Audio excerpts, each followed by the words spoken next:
Вычислительные методы – это шаманизм на грани точных наук и магии. Особый кайф получаешь, когда вот этот расчет согласуется с практикой. Как проходит рабочий день исследователя? Ответ простой. Посмотрите ситком «Теория большого взрыва». Интересуешься наукой и прогрессивными идеями? В проекте «Наука-наука» мы расскажем о молодых ученых Удмуртии, их исследованиях и достижениях. Мы познакомим вас с лучшими и перспективными, теми, кто знает, как устроен этот мир с научной точки зрения. Меня зовут Евгений, я ученый.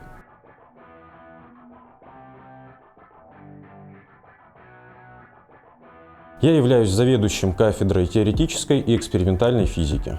Мы занимаемся подготовкой универсальных специалистов, которые могут работать практически в любой технической области, от производства до фундаментальных исследований.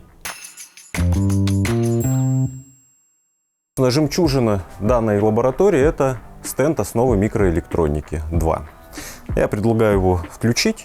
Суть в том, чтобы изучить, как расшифровывается цифровой сигнал и что он значит. Фактически мы расшифровываем двоичный сигнал в десятиричную систему счисления. В этой лаборатории изучаются те элементы, строительные блоки, из которых строится вся современная микроэлектроника.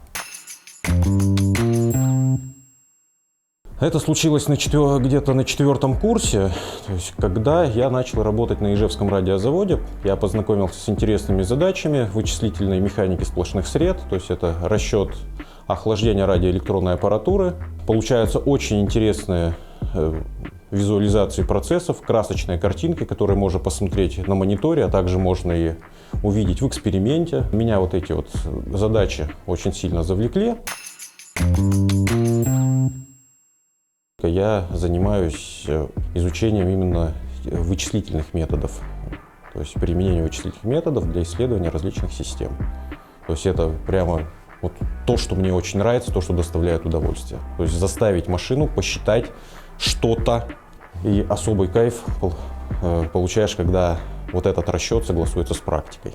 Мы можем поисследовать движение робота или движение жидкости в какой-нибудь технической системе. Вычислительные методы – это шаманизм. С одной стороны, это, конечно же, методы, которые строятся строго математически, с другой стороны, это искусство. То есть что-то такое на грани точных наук и магии. Это просто тороидальное тело. Оно обладает интересным свойством, что при падении в жидкости не переворачивается. Вопрос, а как описать движение такого объекта? Собственно, изучением этого вопроса мы занимались с одним из моих студентов. С помощью установки захвата движения мы снимали траекторию всех 4 маркеров и обрабатывали.